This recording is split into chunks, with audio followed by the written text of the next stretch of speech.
más, con la gracia del Señor, proseguimos el comentario del Catecismo de nuestra Madre, la Iglesia. Sí, buenos días, ¿con quién hablamos? Con Eugenio, desde Oviedo. Adelante, Eugenio. Quería preguntar que si los demonios y también los ángeles no conocen lo que pasa en nuestra mente, nuestros pensamientos, ¿cómo se entera el ángel de la guarda de las oraciones que le dirigimos? No sé si me explico bien. Bueno, vamos a ver. La verdad es que yo creo que no hablamos de un misterio que se nos escapa en parte, en parte o en gran parte, ¿no? Lo que sí que afirmamos por la doctrina católica es que los demonios, los ángeles caídos, no tienen la capacidad de dominar el interior del hombre. O sea, ellos no pueden entrar directamente, ¿no?, en nuestro corazón, en nuestra voluntad, en nuestro entendimiento, sino sin nuestro consentimiento. Y de alguna manera, otra cosa es que los demonios, a través de las imaginaciones, a través de las seducciones, quieran de alguna manera, pues, dominarnos, ¿no?, o esclavizarnos. Pero es verdad que Dios nos ha dado un entendimiento y una voluntad que tiene libertad y tiene su señorío y su capacidad lógicamente, de cerrar puertas al maligno, etcétera. Bien. Ahora usted pregunta, bueno, y con respecto al ángel de la guarda, si yo me dirijo a él y oro a él, ¿él me escucha? Por supuesto que sí, pero es que es un principio distinto del anterior, ¿eh? Es un principio distinto del anterior. Una cosa es que Dios nos haya dado una capacidad de resistir, y de no ser esclavizado por los espíritus malignos, y otra cosa es que nosotros en nuestro contacto con nuestro ángel de la guarda o con los ángeles de Dios no podamos tener un contacto directo. Eso es otro tema, porque Dios nos da esa capacidad de rezar también con y dirigirnos a los seres espirituales y a las almas de purgatorio y a las almas de los que están en el cielo. Por lo tanto, no veo contradicción entre una cosa y la otra. Demos paso a un siguiente oyente. Buenos días. Sí, buenos días. Sí, Cándido de Santander. Adelante, Cándido. Es sobre el sacrificio de Isaac. Uh-huh. O sea, yo pienso siempre que los pueblos que vivían alrededor de los israelitas se usaban, bueno, y también en España, en Fenicia, se usaban los sacrificios humanos habitualmente, ¿no? Sin embargo, ahí veo yo la presencia de Dios. Al abolir, de alguna manera, Dios rechaza los sacrificios humanos, ¿no? Uh-huh. O sea, es un signo claro de que el Dios de Israel era el verdadero Dios. Uh-huh. Y también, esto ya es pregunta, si se puede encontrar alguna tipología con el Nuevo Testamento. Pues sí, yo creo que las dos cosas, la primera que ha afirmado y la segunda que ha preguntado usted, son verdaderas. La primera, porque es verdad que el hecho de que Yahvé no aceptase el sacrificio humano de Abraham con respecto a su hijo Isaac, el hecho de que Yahvé no lo aceptase, está purificando esa costumbre de sacrificios humanos que existían en las religiones primitivas.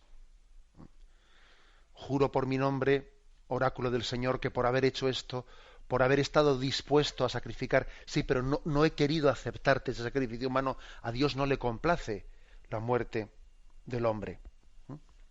Pero al mismo tiempo es prefiguración de lo que estaba por llegar, porque ese Isaac es imagen de Jesucristo y Abraham es imagen del Padre que entrega a su Hijo a la muerte. Siempre toda prefiguración hay que aplicarla sin pretender hacerlo de una manera literalista, porque claro, uno dice, a ver, es que Abraham llevaba a su hijo Isaac sin saber Isaac que iba a ser sacrificado, y sin embargo en el caso de Jesucristo el Padre y el Hijo tienen una comunión de voluntades. No es que el Hijo vaya a ser sacrificado en la cruz en contra de su voluntad, sino que él mismo se ofrece al Padre, ¿no?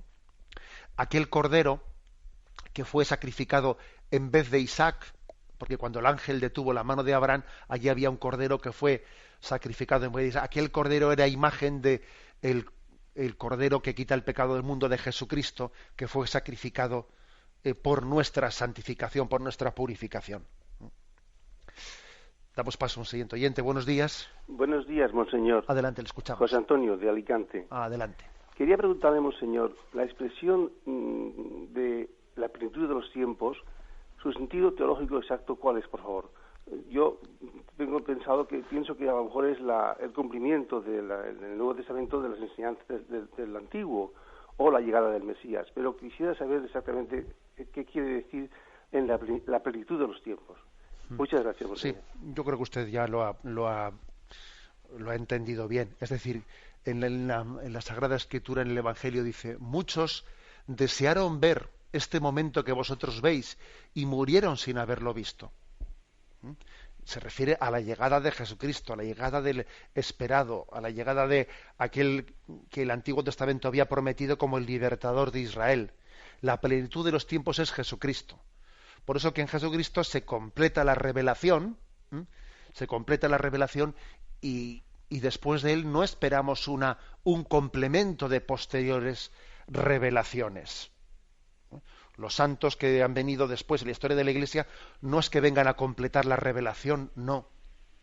Por eso, por ejemplo, nosotros pues no creemos en el Islam, porque claro, se plantea como que 6 siglos más tarde pues viene Mahoma a ser como el profeta definitivo y a revelarnos, sí, que no viene como a derogar el Antiguo y Nuevo Testamento, pero viene a traernos como un Corán supuesto que viene a ser como el complemento de la revelación. Pues no, en eso no podemos creer. O sea, Cristo es la plenitud de los tiempos. Es el alfa y el omega, el principio y el fin, el punto culminante de la historia, y al mismo tiempo es el punto cero de la historia. A partir de él contamos el tiempo. Damos paso al siguiente oyente. Buenos días. Buenos días, monseñor. Adelante. Luis Ignacio de Salamanca. Adelante. ¿El ritual del exorcismo requiere la presencia física del exorcizado o también podría hacerse para personas ausentes? Por ejemplo, ha habido en la historia gentes clarísimamente dominados por el maligno, como por ejemplo Lenin o Hitler. ¿Se podría efectuar en su ausencia ese ceremonial? Pues le voy a ser sincero, que la verdad es que no sé responder a su pregunta, porque no soy yo un especialista en la materia. Vamos a ver, yo creo que al ser como es el exorcismo, al ser una oración de intercesión, yo creo que se puede hacer, se puede pedir siempre por alguien que no esté presente. Otra cosa es que el hecho de que esté presente pues puede hacer que el exorcismo tenga una serie de signos que si está ausente no pueden tenerse, como es el agua bendita, como es la imposición de las manos, etcétera. Es decir, que entendemos que un exorcismo que se hace con una persona presente puede tener una serie de sacramentales complementarios que si está ausente no puede hacerse.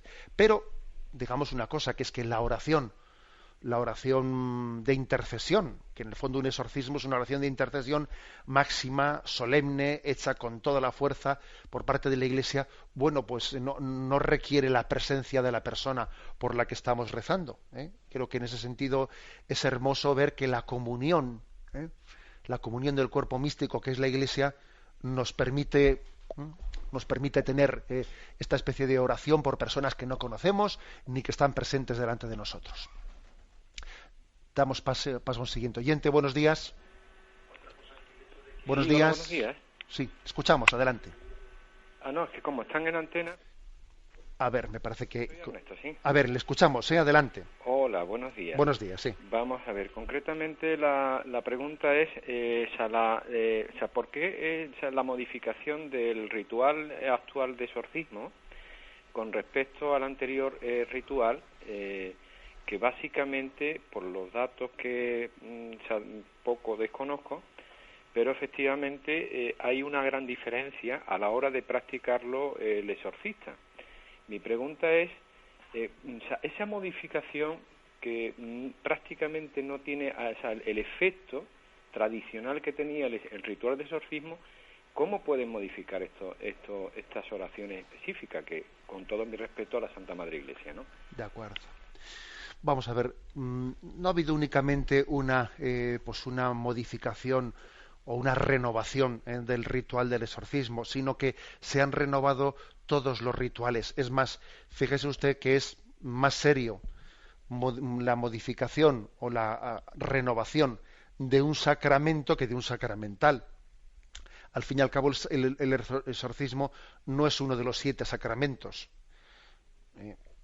Y la Iglesia ha renovado no únicamente los sacramentales, sino que también lo ha hecho con los sacramentos.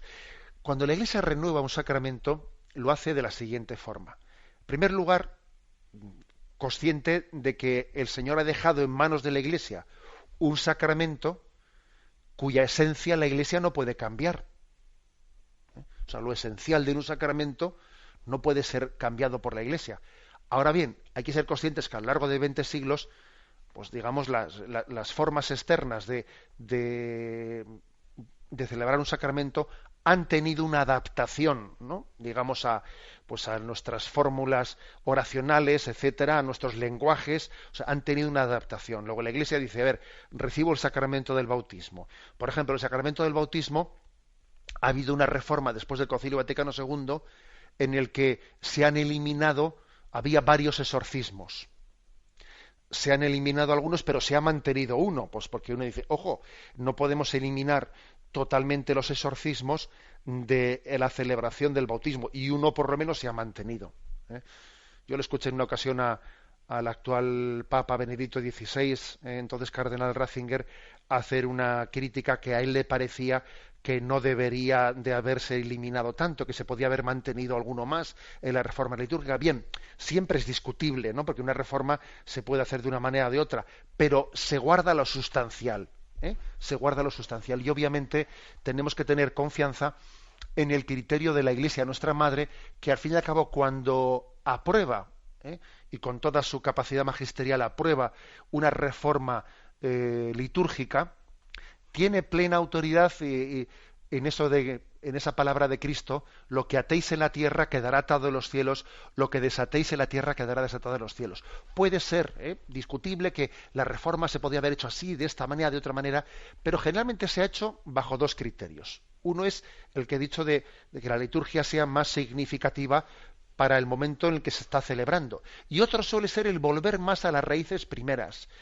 Es decir, generalmente se suele en las reformas litúrgicas intentar volver a la liturgia primitiva tal y como la realizaban los cristianos y como los padres de la Iglesia de los primeros siglos la vemos reflejada. Porque es verdad que con el paso de los siglos siempre se han añadido elementos culturales que luego cuando queremos reformarnos queremos intentar volver a los siglos primeros tal y como allí se celebraba. Esos suelen ser los 2 criterios. Tenemos el tiempo cumplido. Me despido con la bendición de Dios Todopoderoso, Padre, Hijo y Espíritu Santo. Alabado sea Jesucristo.